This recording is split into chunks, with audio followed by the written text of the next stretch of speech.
On the way back from Lewis's funeral, my mom told me to start packing. She waited until the day before we left to tell Edie. I'm not sure if she wanted to make it easier or harder.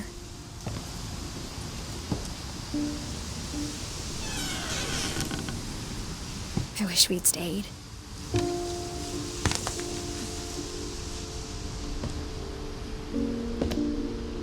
But I understand why we left.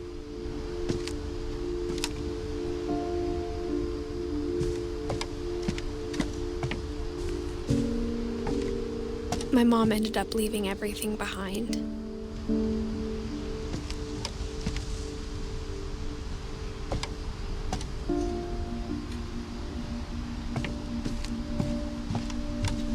What happened that night had been coming for a long time. Maybe I should have come sooner.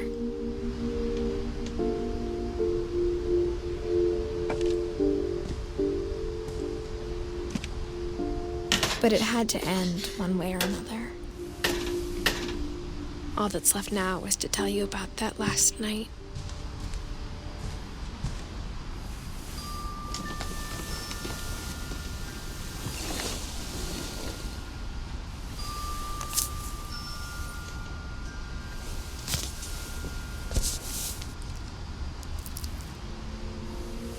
That whole last day, Edie just watched us pack and didn't say a word. Until supper, when she raised her glass and said, "To our final night together, and all our final nights apart." Grandma, you know what I said about alcohol. Some of your medications are very Edith, specific. I left a present for you in the hallway. Why don't you go open it? The grown-ups have to argue now.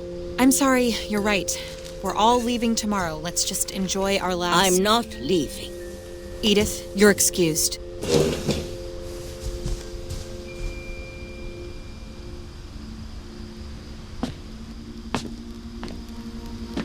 The power had been shut off that morning, but Edie always had plenty of candles. When my mom sealed the library, I don't think she knew about the other entrance.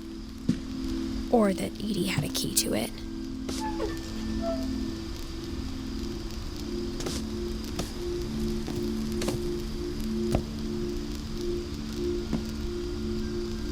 That thing you're afraid of isn't going to end when you leave the house.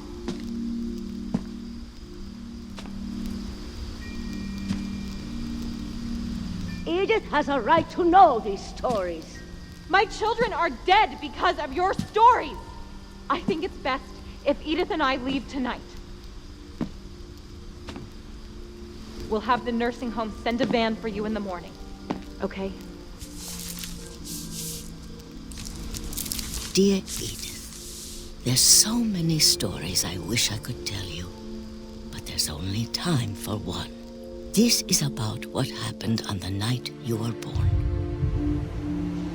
That night, the tide went way, way out. It was the first and last time I ever saw the old house aground.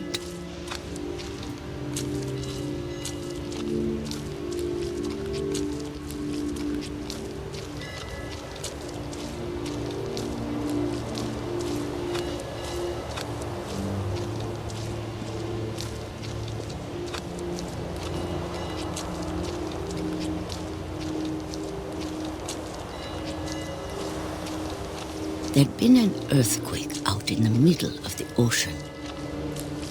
They called it the lowest tide in 1,000 years. God, it smelled awful. You know, I've seen that house every day of my life.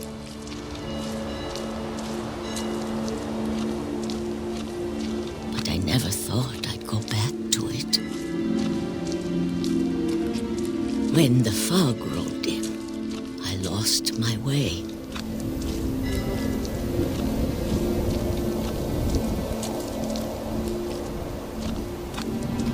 I got turned around.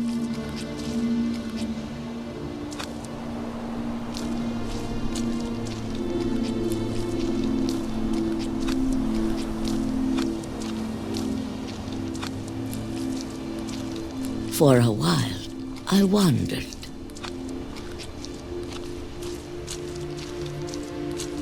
I started seeing things.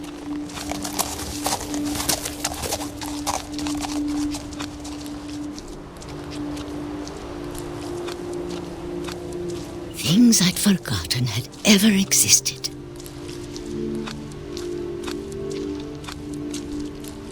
But when I saw them, they felt like old friends. That night, a lot of things came back to me. Or maybe I came back to them.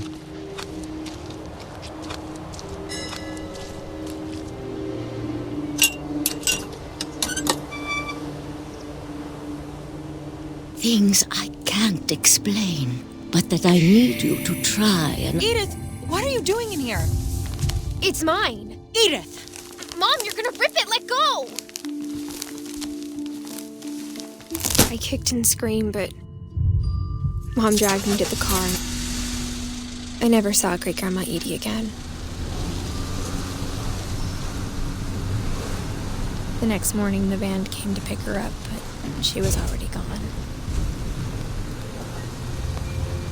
After that, we moved around a lot.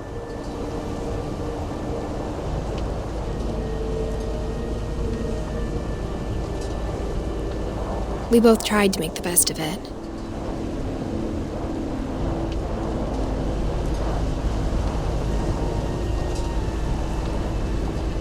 A few years went by.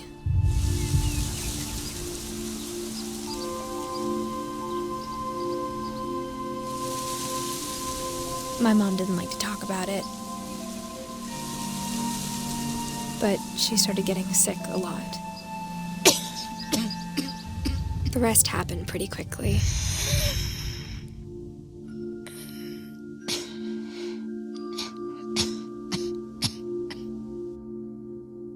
She got better for a while, and then she didn't.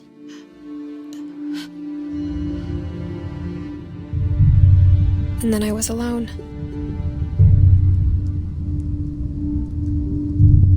The last Finch left alive.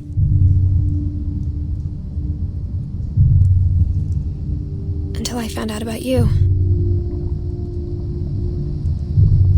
I'm still not sure what to tell you about all this. If we lived forever, maybe we'd have time to understand things. But as it is, I think the best we can do is try to open our eyes. And appreciate how strange and brief all of this is. This journal was supposed to be for you. But now I hope you'll never see it. I just want to meet you and tell you all these stories myself. But I guess if you're reading this now, things didn't work out that way.